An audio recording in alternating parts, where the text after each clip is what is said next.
Region 13. Today I would like to talk about a piece of tech which is close to my heart, and that, of course, is Soloprotect. What do I think of Soloprotect? I remember the first time I wore it. That added extra layer of security. Wow.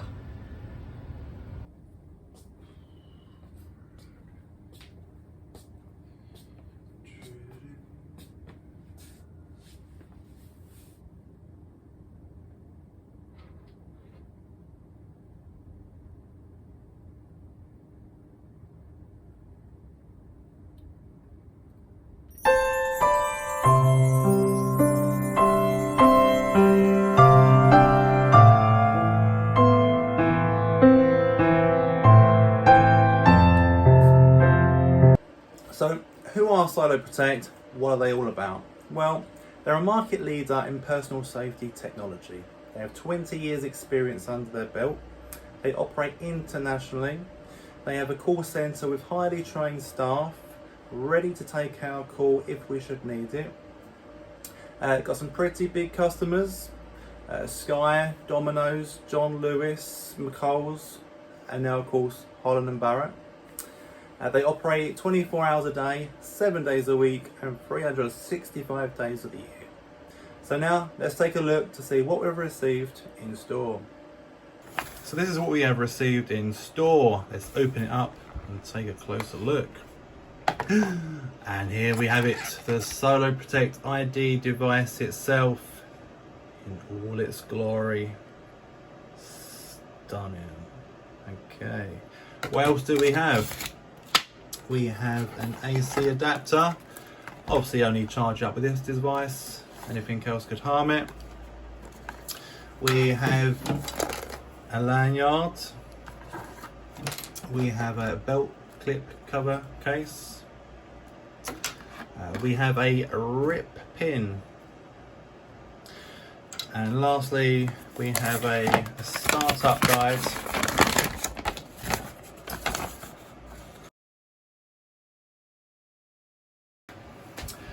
Wearing your device. First up, let's insert our RFL card into the back of the Soloprotect device. Should you need to ever remove this, press firmly in the middle and slide it across. So we have an option of wearing this with a lanyard or a belt clip case. If you're going for the lanyard, you don't have to wear the one they provided. I'll be saying goodbye to that and wearing the official Holland Barrett lanyard. To attach it though, would need to insert the rip pin.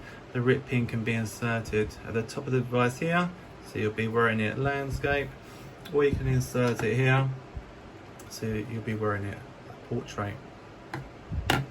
I'd just like to add that the device is switched off, so if I should need to remove the rip pin, we won't be setting off any emergency calls. So let's attach the lanyard to the device. We'll be wearing it like that, or like I say, shifting it from left to right. We can insert it here as well. If you prefer going for the belt clip case cover, we can't have any rip pin attached to it. We'll have to say goodbye to that. And to insert it, we'll be wearing it like so.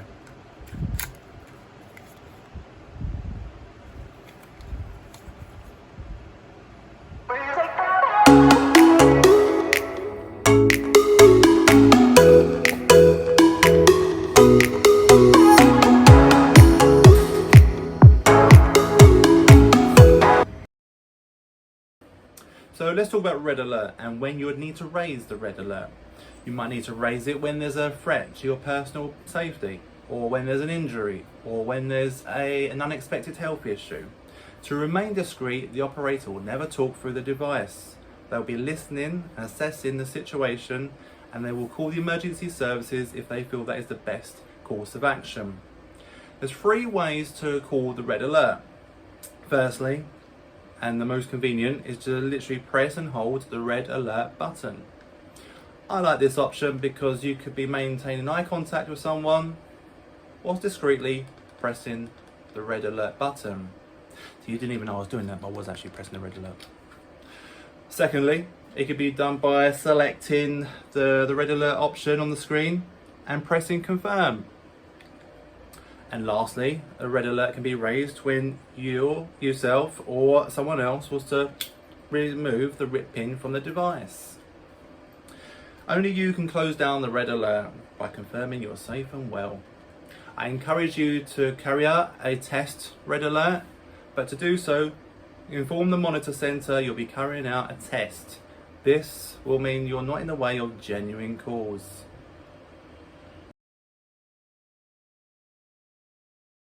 So let's talk about a check-in. A check-in is a 20-second recording where you record your full name, your full location and any risks to work. This will only be listened to by the monitoring centre in the event of a red alert or an incapacitation alert. It's important to regularly update this throughout the day. There's two ways to do this. A check-in, simply wake it up and select check-in and hold down the confirm button, or an easier way, hold down the check-in button at the bottom of the monitor and this gives you 20 seconds to record your message. So when would you do this recording? Well, there's the start of shift, when the store opens, when your second colleague starts work, when your second colleague finishes work, so you're now alone trading, and lastly, when you close the store. So let's hit the sales floor and I'll show you an example of checking in.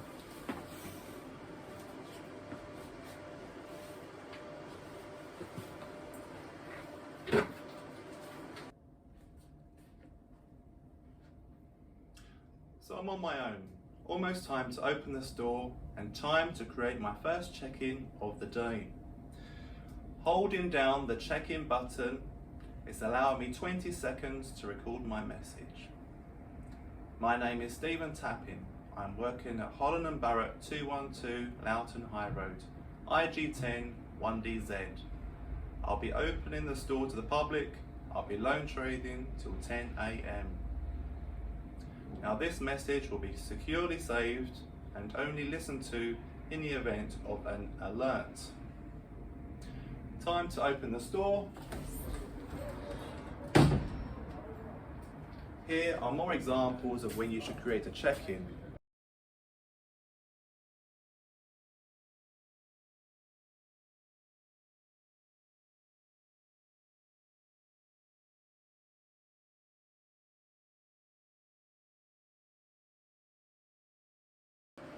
Now let's talk about the incapacitation alert. This is an alert when the device detects sudden impact followed by no motion, such as a slip or a trip or a fall. Now let's have a think about what tasks could be deemed as high risk.